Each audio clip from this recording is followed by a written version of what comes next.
बीडच्या मस्साजोगचे सरपंच संतोष देशमुख हत्या प्रकरणी सीआयडीने चारही बाजूंनी फास आवळला आहे. त्यानंतर आता आरोपी वाल्मिक कराड 24 तासात आत्मसमर्पण करण्याची शक्यता आहे. वाल्मिक कराड याची बँक खातीही गोठवण्यात आली आहेत. त्यामुळे वाल्मिक कराडच्या पुढे फक्त आत्मसमर्पणचा पर्याय शिल्लक आहे. सूत्रांनी दिलेल्या माहितीनुसार संतोष देशमुख हत्या प्रकरणामध्ये बीडमध्ये सीआयडीच्या जवळपास 9 टीम कार्यरत आहेत. या टीममध्ये सुमारे 150 हून अधिक सीआयडीचे अधिकारी कर्मचारी कार्यरत आहेत. या सर्व टीमनी सुमारे 100 पेक्षा अधिक लोकांची या प्रकरणामध्ये आतापर्यंत चौकशी केली आहे. वाल्मिक कराडशी संबंधित असलेल्या एका महिलेची आज सकाळपासून चौकशी सुरू असल्याची माहितीही समोर येत आहे. संतोष देशमुख यांच्या अपहरणासाठी वापरलेल्या गाडीवरती आरोपींचे ठसे जुळले आहेत. तसंच गाडीमध्ये फरार आरोपींचे मोबाईलही सापडले असून त्याचा तपास करण्यासाठी पथकाने संबंधित मोबाईल फॉरेन्सिक तपासासाठी पाठवले आहेत. मुख्यमंत्री देवेंद्र फडणवीस यांच्या आदेशानंतर आज 4 फरार आरोपींची बँक खाती गोठवण्यात आली आहे. तसंच फरार आरोपींच्या मालमत्ता जप्तीसाठी न्यायालयाकडे अर्जही सीआयडीकडून दाखल करण्यात आले आहेत. फरार आरोपींपैकी अद्याप कोणीही अटकपूर्व जामीनसाठी अर्ज केलेला नाही.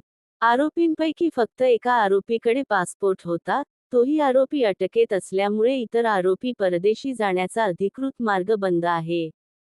या प्रकरणातील सर्वात चर्चेत असलेले आरोपी वाल्मिक कराड याच्यावर दाखल असलेल्या गुन्ह्यांमुळे त्याचा पासपोर्टच नसल्याची माहिती समोर आली आहे.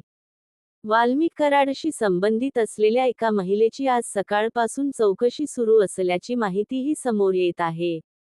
संतोष देशमुख यांच्या अपहरणासाठी वापरलेल्या गाडीवरती आरोपींचे ठसे जुळले आहेत. तसंच गाडीमध्ये फरार आरोपींचे मोबाईलही सापडले असून त्याचा तपास करण्यासाठी पथकाने संबंधित मोबाईल फॉरेन्सिक तपासासाठी पाठवले आहेत. मुख्यमंत्री देवेंद्र फडणवीस यांच्या आदेशानंतर आज 4 फरार आरोपींची बँक खाती गोठवण्यात आली आहे. तसंच फरार आरोपींच्या मालमत्ता जप्तीसाठी न्यायालयाकडे अर्जही सीआयडीकडून दाखल करण्यात आले आहेत. फरार आरोपींपैकी अद्याप कोणीही अटकपूर्व जामीनसाठी अर्ज केलेला नाही. आरोपींपैकी फक्त एका आरोपीकडे पासपोर्ट होता. तोही आरोपी अटकेत असल्यामुळे इतर आरोपी परदेशी जाण्याचा अधिकृत मार्ग बंद आहे.